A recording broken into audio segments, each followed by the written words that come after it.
কেউ কি আছে?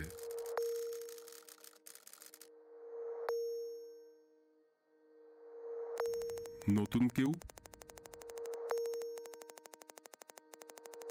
তুমি ছাড়া আর কেউ?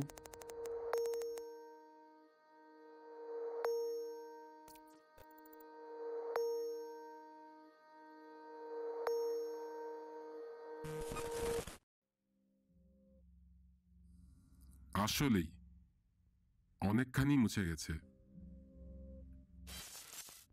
পাঁচিল ঘেরা তোমার জীবনকে আমি সঠিক জানি না, কিন্তু তুমি প্রায় 100 বছরেরও বেশি ঘুমিয়েছিলে। তবুও তুমি একদমই বুড়িয়ে যাওনি। আমার ঘুমের কথা মনে নেই, এমনকি কোনোদিন জেগে ওঠার কথাও না। কোনো দিনও না। তোমার কি কিছু মনে আছে? আমি সঠিক জানি না। ক্ষণস্থায়ী হালকা ভালোবাসার অনুভূতি ছাড়া আমার কিছুই মনে নেই। ভালোবাসা?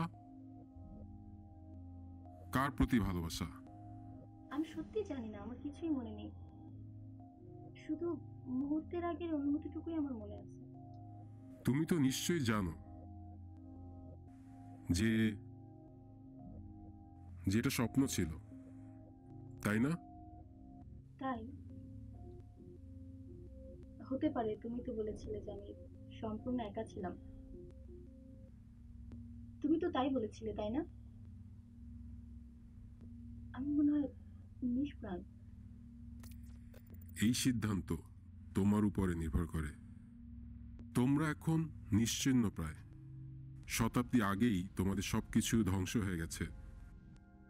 তোমরা কেউ তা ফেরাতে পারোনি। যারা যেভাবে পারে বাঁচার চেষ্টা করেছে বা পেরেছে, তারা তোমাদের চিন্তাকে সংরক্ষণ করে অনতিকালের জন্য। নিদ্রা, তুমি তাদেরই একজন। তাহলে তুমি আমাকে জাগিয়েছো কেন? কারণ তোমাদের মৃত্যু হচ্ছিল নিদ্রা। তোমরা অনেকেই বুঝে গিয়েছিলে তোমরা কোনো এক গোলক ধাঁধায় আছো। তোমরা বেঁচে থাকার আগ্রহ হারিয়ে ফেলেছিলে, আর তোমাদের চিন্তাগুলো বিলুপ্ত হয়ে যাচ্ছিল।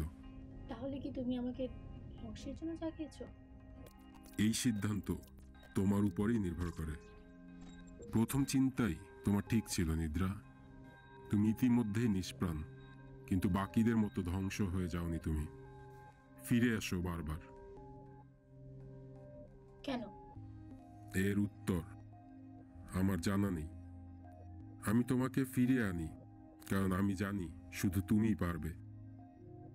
সূচনা থেকে এখন অবধি বারবার পরাজিত আমি। তোমাদের শেষ 42 জনকে আমি চাই তুমি রক্ষা করো। রক্ষা? থামো। আমি জানতে চাই তুমি কে। ও হ্যাঁ, তাই তো। বহুবার আমাদের এই নিয়ে কথা হয়েছিল।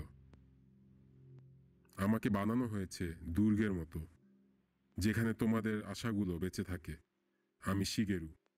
এটা আমার নির্মাতার নাম, জাপানিজ। তুমি অবশ্য আমাকে সেই বলে রাখতে পারো। তার মানে কি? তুমি রোবট? এজন্য তুমি আমার সাথে আমার মতন করে কথা বলতে পারছো? ভাবতেই পারো আমি রোবট, আর আমাদের ভাব প্রকাশের মাধ্যম এখানে কোনো অর্থই বহন করে না। এগুলো সবই তোমার ভাবনা। তা যেভাবেই প্রকাশ করো না কেন, তা অর্থ বহন করবে। তোমরা সবাই তাই করো। আমি সবাইকে কিভাবে রক্ষা করব? তোমরা যেখানে থাকতে স্বস্তি বোধ করো, তোমরা ঠিক সেখানেই থাকতে, তা যে কোনো সময়ের যে কোনো পরিস্থিতিতে। কিন্তু ধীরে ধীরে সেটাও তোমাদের কাছে ক্লান্তিকর হয়ে ওঠে। আমি ক্লান্ত এখন তোমাদের বাঁচার প্রেরণা দেবার সকল ব্যর্থ চেষ্টা করে। আমি চাই তুমি তাদের বাঁচার প্রেরণা যোগান করো। বাচ্চার প্রেরণা? হ্যাঁ, আমি চাই তুমি তাদের প্রত্যেকের অংশ হও, তাদের বেঁচে থাকার কারণ হও, সঙ্গিনী হও, পিতা বা মাতা। তারা যেভাবে তোমাকে চায়, তারা তোমাকে যেন সেভাবেই পায়। মানে কি? যদি আমি না পারি তখন কি হবে? তোমরা সবাই নিশ্চিহ্ন হয়ে যাবে। বিভৎস শোনাচ্ছে তোমার কথা। তার মানে আমি বারবার জন্মাবো আর বহুবার বহু জীবন ধারণ করব? আর যদি আমি ব্যর্থ নাও হই, এভাবে কত সময় থাকবো আমি? তোমরা যেমন, সেটা তোমরা যেদিন মেনে নিতে পারবে সেদিন তোমার কাজ সমাপ্ত হবে। তার মানে কি? বেঁচে থাকা ছাড়া আর কিছুই করার নেই? নিদ্রা, আমরা সবাই নিষ্প্রাণ। আমি তোমাকে বেঁচে থাকার একটি দ্বিতীয় সুযোগ দিচ্ছি, বা তার কাছাকাছি কিছু। এটা আমার প্রশ্নের উত্তর ছিল না। এর উত্তর এখন আমার কাছে নেই নিদ্রা। আমার আশা তুমি তোমার দায়িত্বের শেষ প্রান্তে এর সমাধান খুঁজে পাবে।